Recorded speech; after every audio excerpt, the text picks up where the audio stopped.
All right, fight fans, welcome to another edition of No Standard 8 Boxing Talk. I am your host, the Bronx Bomber, and this is episode 2 of The Cold Truth with Iceman John Scully. And we have an invited guest today. You guys all know him.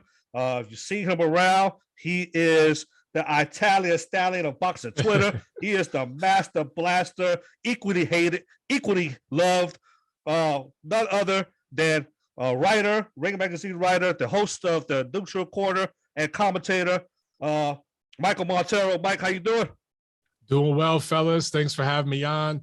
I literally, sorry I'm a few minutes late, brother. I just got in from the gym. On the way home, I called my wife. I'm like, yo, heat up some pasta so I can eat it real quick and run into the studio. So yeah, I already even had a shower, man. Let's go, baby. Let's go. Yeah, my wife is making pasta too. It must be a Tuesday thing. And of course, you don't need any introduction to the light heavyweight contender, Iceman John Scully, who always brings the scunny when it comes to these topics. And I couldn't think of two better guys to talk about some of these topics. So the first topic we have is what I like to call the Caenlo Sweepstakes. It's like everybody's biting at the bit to get a fight with this guy. And the background story is that he was offered 2 contracts. The first contract was an $85 million contract by Matchroom Boxing to fight Dimitri Bivol, and the third fight with Triple G. Then he was offered a $100 million contract by PBC to fight Charlo and Benavidez.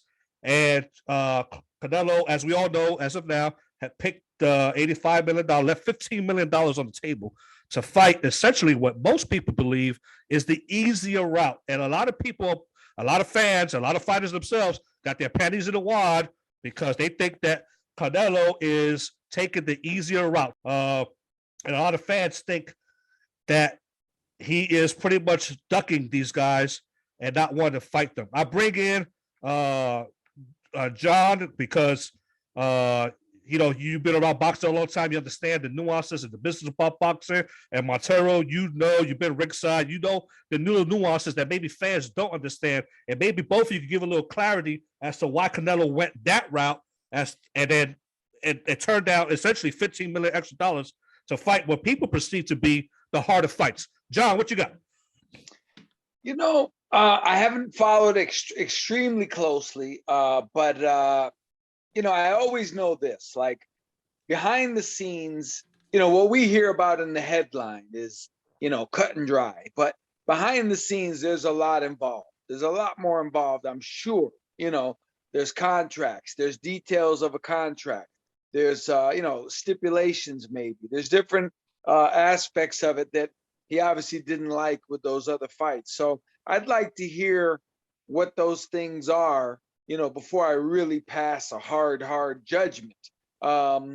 It must be nice though to be in a position where you could, pass up an extra 15. Was it 15 or 25,000? There was the difference. 15 million. 15. So you could, 100, if my math is correct. So you could, to be in a position where you could take the lesser offer and leave $15 million out there is really, really weird. It's really special. I couldn't imagine being in a position where I could take the lesser offer and still make 10 times more money than I would ever spend in my entire life. So it's good to be the king, huh? That's what Simba said. We're in a crazy era, I'm telling you. Mike, what you got? Well, first of all, the numbers that get reported with these contracts are all bullshit. I mean, these guys in the media, they're sensationalists, and they include a lot of things that come on the back end and upside money and all that in these numbers. So people get caught up on the numbers. I wouldn't worry too much about that. I actually think the harder fights are Bivol and Golovkin. I mean, first of all, the biggest fight commercially, globally, is what I would call the rubber match, because Golovkin won the first fight between Caenlo and Golovkin. And I know Golovkin is 40 years old. I know he lost some steam on his fastball, but he's still, other than Caenlo, the biggest name in the sport south of heavyweight. That's the truth, right? At least at 160 to 175. Okay, at least there. So people that are complaining about this, first of all, they're not considering that Bivol is the second best light heavyweight in the world. He's got a W over the number 3 guy right now, Joe Smith. And I'd love to see Bivol fight Beterbiev, but we don't know what's going to happen with Beterbiev because of the situation in Ukraine and everything. I know we're going to talk about that later. Yeah. So this is a pretty damn good fight. And there's no rehydration clause. There's none of this nonsense that Canelo's pulled before. None of the diva stuff. He's doing it at 175. So if we get this fight at 175 in May, and then in September, we get the third fight with Canelo and Golovkin. I understand some people have fatigue on that whole thing, but it's still the biggest commercial matchup south of heavyweight in all of boxing globally. That's another thing with this. With Charlo and Benavidez, I love those fights. They should be fighting each other, but I love those fights. But there's more international money with the Golovkin fight. So people talking about these numbers, again, they don't take into consideration the foreign TV money and all this stuff that gets wrapped into it. So Canelo's the number one guy. And when you're the number one guy, you're going to get hate and heat, whatever you decide to do. I give him credit. I've criticized Canelo when he's deserved it, but in this particular instance, I give the guy credit. Fighting Bevil's been calling him out for years. I talked to Bivol and his wife back in like 2017, 2018, and he wanted Canelo then. So he's been calling him out for years. I like the matchup a lot. And if Charlo, Benavidez, Plant, all these guys, Andre, they all need to be fighting each other. Fight each other, create demand. That's what everybody else has done. And Bivol hasn't done a whole lot lately. I get that, but he had a good run there for a few years. He fought Pascal, Chilemba, Smith. Who am I forgetting? I'm forgetting some. He had a good 3 or 4 fight run there. Yeah, he's done more than all those guys. So I'm good with it. Yeah, John, Iceman, you are the assistant trainer for Artur Beterbiev, and you said last time that if Canelo does move up to light heavyweight, he should be fighting Artur Beterbiev. There's no other person. If you're going to fight anybody light heavyweight, it should be him. Are there any remote rumblings about that fight happening? I've heard just rumblings, nothing concrete whatsoever. I've just heard the, it seems like every once in a while, like Eddie Reynoso will come out and mention Arthur's name, like he wants to fight Arthur, and then they'll talk about it for a few days, and then I'll never hear anything about it again for a year. So I know the idea has been thrown around, but as far as being in camp with Arthur, it's never been much of a topic of discussion. Gotcha. So, fans, they only see what they see. They get emotional. I think the word you used earlier, Iceman, when we were talking, was emotional. They don't understand the nuances of what happens in the negotiations, what happens behind the closed doors. It is good to be king, just like the Lion King, just like Simba said. And Canelo is the king and right now in boxing. So he's in a position, he could pretty much pick whatever fight he wants to fight, whatever fighter he wants to fight. So it is absurd to think that fighters would, that's what they do. They fight, right?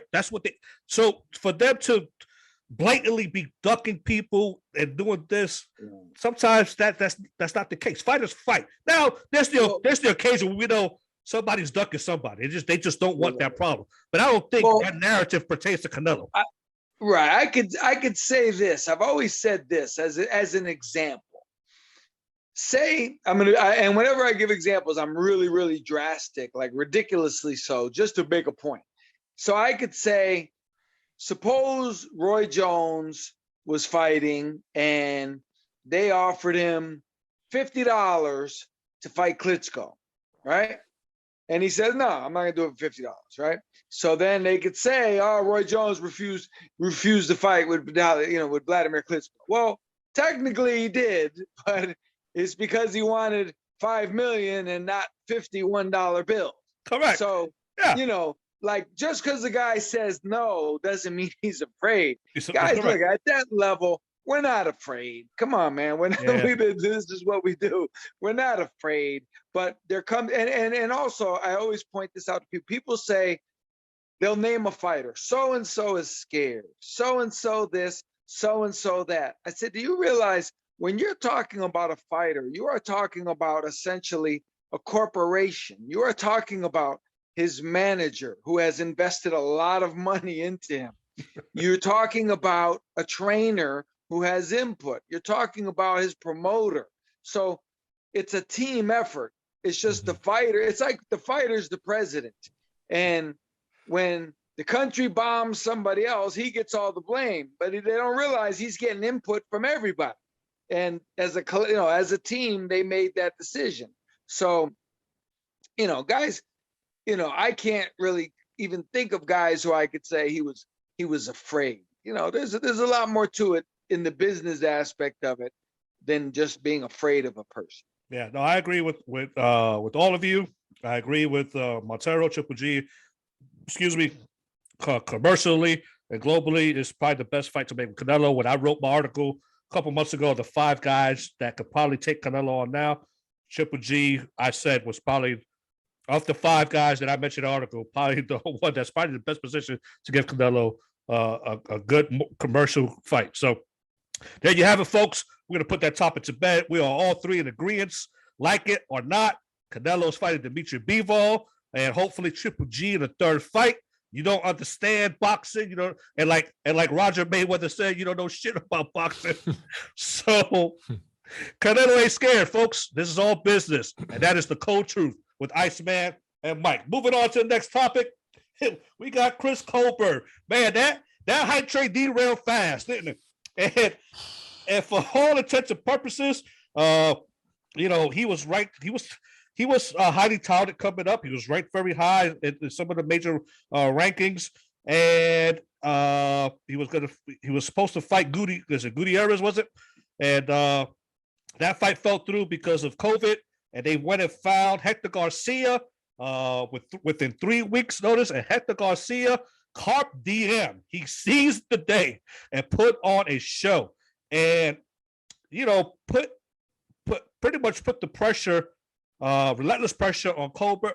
Colbert cannot overcome it. He succumbed to the pressure, got dropped in the fight, and then the most egregious thing he did in the last 2 rounds of the fight, he ran, like blatantly ran, not Mayweather run, not that type of run, like literally fucking ran.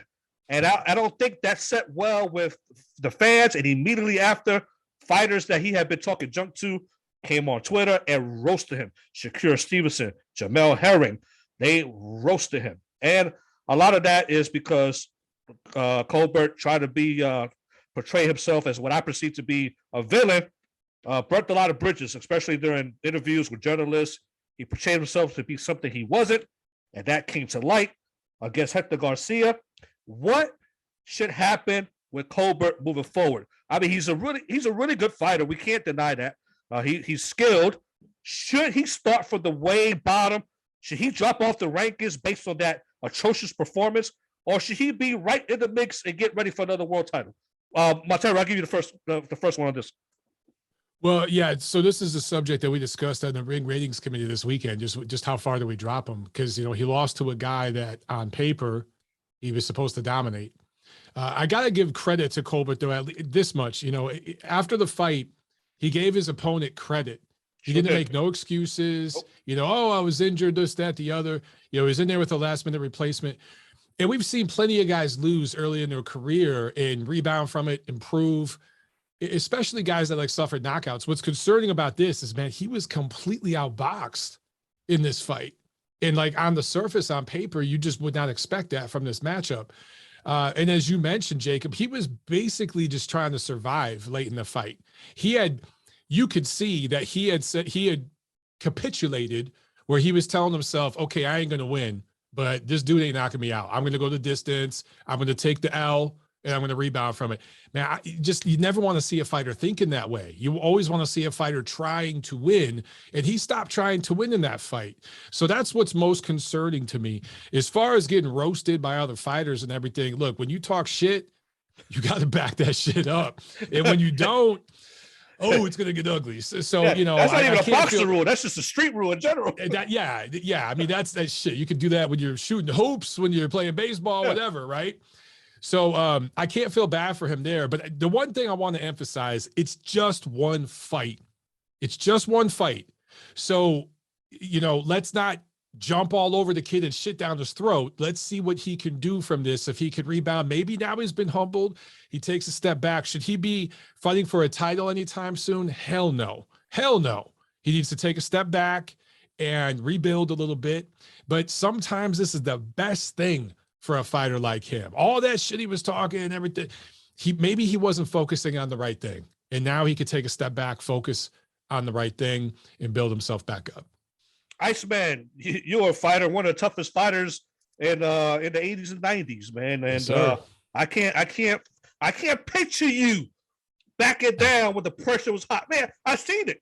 I seen when Michael Nunn and you were squared off and you didn't back down for the pressure.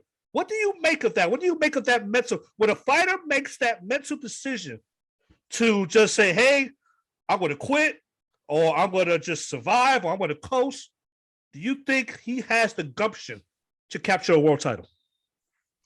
Well, I think that fighters, it's funny, and I know this from my own personal, career and experience. Like, there's levels, and a fighter is on a certain level, and it's not the same every fight.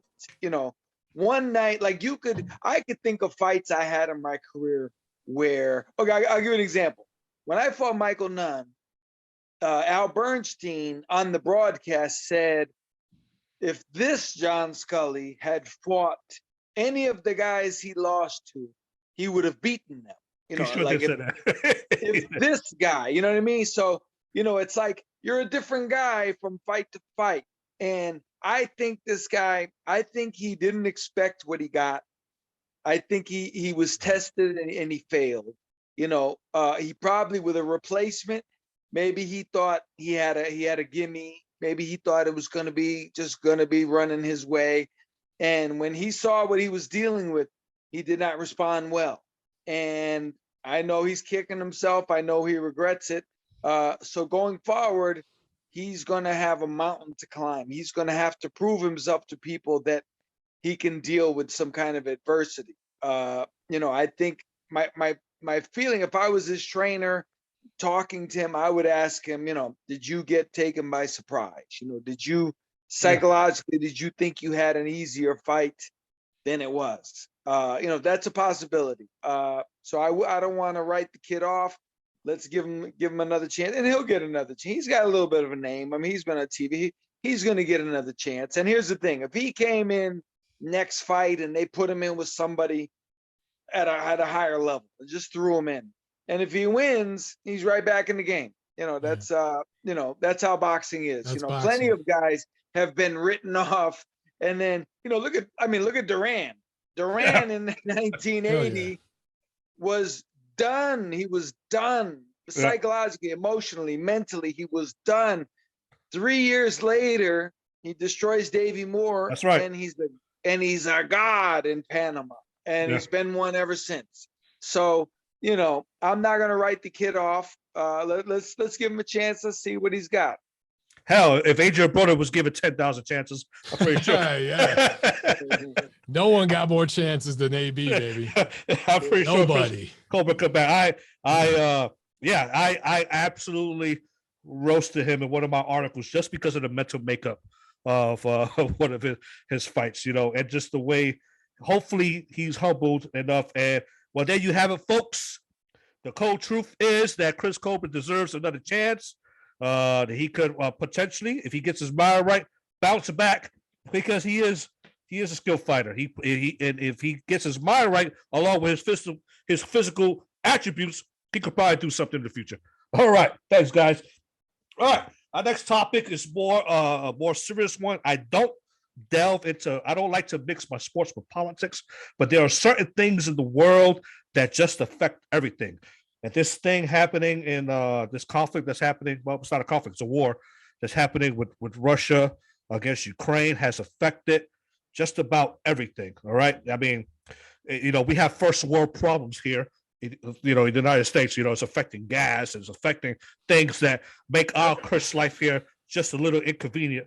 But there's real shit happening to the people of Ukraine over there. And it's affecting the boxing world because, newsflash, if you live in a hole, if you haven't noticed, there's some great fighters that come out of Ukraine. All right. And two Hall of Famers. And one of them is the mayor of Kyiv, which is Vitaly Klitschko. And his brother took up arms to defend their country. Lomachenko followed along with Usyk.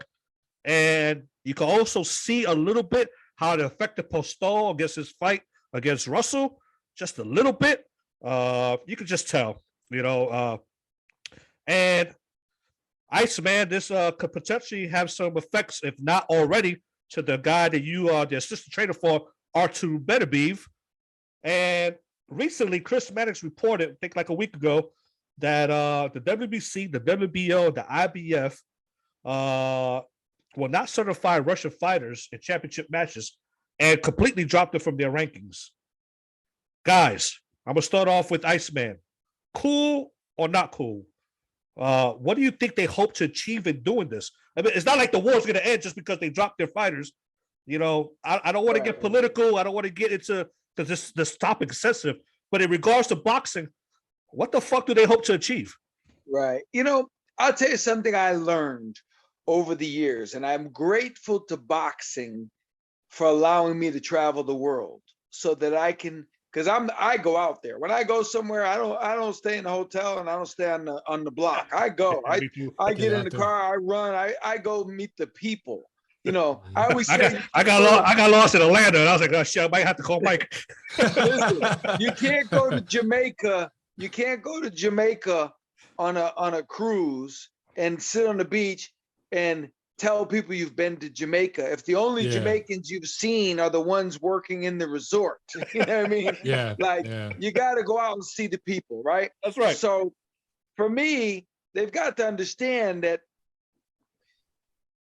people probably are under the impression like every Russian wanted to invade Ukraine. When I was a kid, I don't know how old you guys are, but when I was we lived through the Cold War and all, and Red Dawn and Rocky IV. Right. As a kid, I was scared of Michael Myers and Russian people because I thought Russians all wanted to kill us and hated us. But that was the media still teaches that. That was the narrative. The media still goes with that. Yeah, that's what I'm saying. But listen, I know so many Russian guys, Dmitry Salida, Artur Beterbiev, so many guys I'm friends with. These guys are great people. Like they're, they don't want war any more than we do. The government. So my point I'm making is you can't punish Russian fighters. These guys are fighters. They're boxers. They're just regular people like us. They're not politicians. They're not soldiers. They don't want people to die. I know Artur Beterbiev very well. Artur is Russian, Chechnya. Artur is one of the nicest people on earth. Like he's a great person. He's a devout Muslim. Humble. He's a great guy. Artur doesn't want people to die. You know what I mean? So you can't punish this guy because it's pointless. Like you're punishing a guy that has as much to do with it as I would when we invaded whoever we invaded 20 years ago. You know what I mean? Like imagine if they came out and said, all right, United States is over in Iraq, so that's it. We're taking how come the WBC didn't take all the American fighters out of the rankings when we invaded Iraq? How come Roy Jones didn't get benched? Right. I think good point, politics, John. Right. Politics have no place in sports. And it's funny what I say, but I think a lot of people that are listening to your show right now are going to be like, that's right. America goes into countries all the time and they don't get American fighters don't get invaded. And you know why? There wouldn't be any more boxing if all the Americans got taken out of it. So politics has no place in sports. And this is, I bet you if you interviewed half the Russian guys and they were honest, they'd go, man, I don't care about this. I'm a fighter. I don't even know what's going on over there. I just want to fight, but so I'm sure it's not like when I was a kid and all Russian people just are war-minded. I'm sure that's not accurate at all. Yeah, I'm sorry. Mike, what you got? Oh man, this is a tough one, guys. Jacob, I know you don't want to get political, but this is political. And, I got to kind of step in it and say some things. Sorry, Mike, go ahead.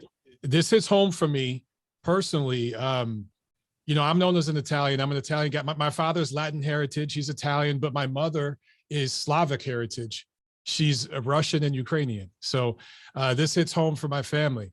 And my time in boxing, training, and working in media, I've met a lot of wonderful, wonderful people from that part of the world. You can't work in boxing and not meet people from that part of the world, right? That's right. I've trained with guys from that part. I've sparred with guys from that part of the world, right?